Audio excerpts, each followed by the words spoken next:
केन्द्रमंत्री प्रताप चंद्र षडंगी पिलाबेलू अनेक संघर्ष दे से आसिछंती। बालेश्वर जिला नीलगिरी ब्लॉक काहलिया गाँव में कटिथिला तांको पिलादिन। परवर्ती समय गोपीनाथपुर शासन रे रहिथिले से निजर सरल और निष्कपट जीवनशैली और समस्तंक सुख दुख बुझुथिबारु तांको पिलाठू बुढ़ा समस्ते श्रद्धा और सम्मान रे नना बोली संबोधन करिथांती।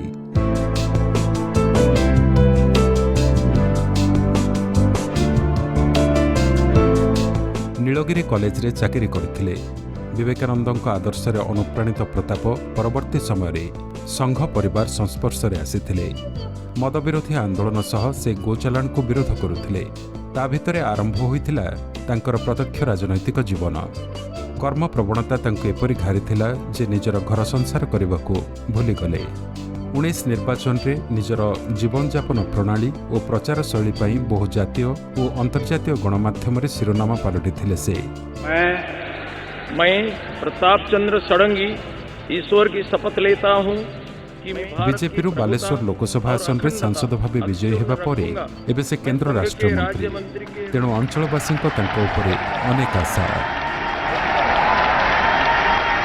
सी मोर बंधु आम सांगे पढ़ुलु जदिओ मु गोटे वर्ष उपर केसीआई स्कूल से केसीआई स्कूल मो तले थे कि आम एफएम कॉलेज पढ़ला बेले सांगे गड़गड़िया छक गोटे मेस आम नीलगिरी मेस थी आम सांगे से सब मिसिकी पढ़ुलु सांगे बुलुचु सब करूँ आम भितर आदान प्रदान कथबार्ता अन्य जिनस जो बंधु हिसाब से जहाँ जहाँ करने कथा आम कर चाकरी से निष्ठापर हिसाब से रोते एवं सी एत निष्ठा जे जिते जाती पड़े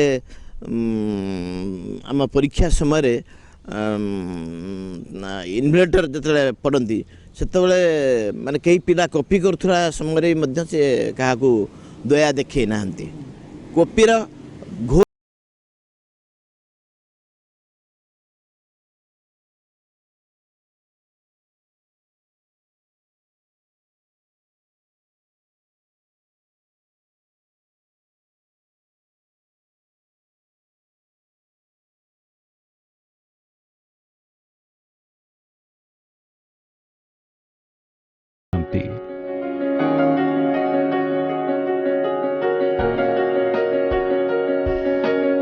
पूर्वर दुई थर से विधायक भावे नीलगिरी आसनरू निर्वाचित होते। तथापि राजनीति बदलाई पारि नाही तांको सरल जीवन यात्रा।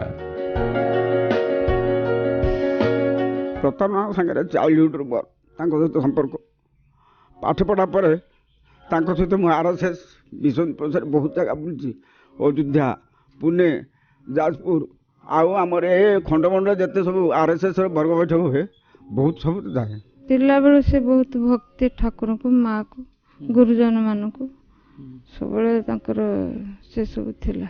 प्रथम कथा हूँ नना डाकिबार कारण होती सी जड़े ब्राह्मण लोक से दृष्टिकोण नना डाकती वेशभूषा आर जो हाव भाव से ननार परिचय सृष्टि होती।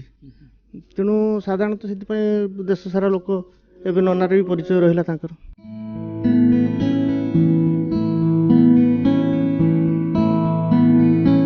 निज सामाजिक किंबा राजनैतिक जीवन रे से टंका पछरे न पड़ी आदर्श रे बंचिछंती। गो सुरक्षा पई ओडिसा रो पश्चिम बंग चालाण हेउथिबा गाय गोरु को उद्धार करबा सह गोशाला रे सेमानको रखी सेमानको सेवा करुथिले।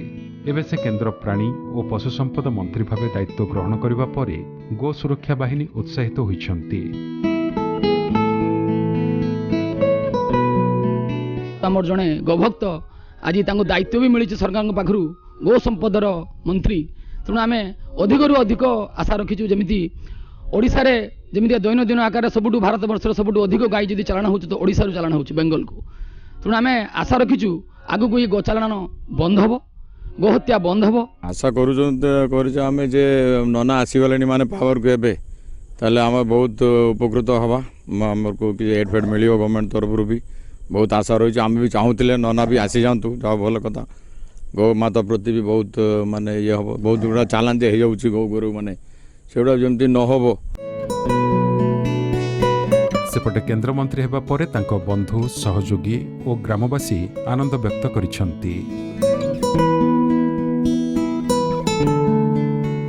ବାଲେଶ୍ୱରରୁ ଭିଡ଼ିଓଗ୍ରାଫର ସୋମନାଥଙ୍କ ସହ ଆଶୁତୋଷ ମଲ୍ଲିକଙ୍କ ରିପୋର୍ଟ, କଳିଙ୍ଗ ଟିଭି।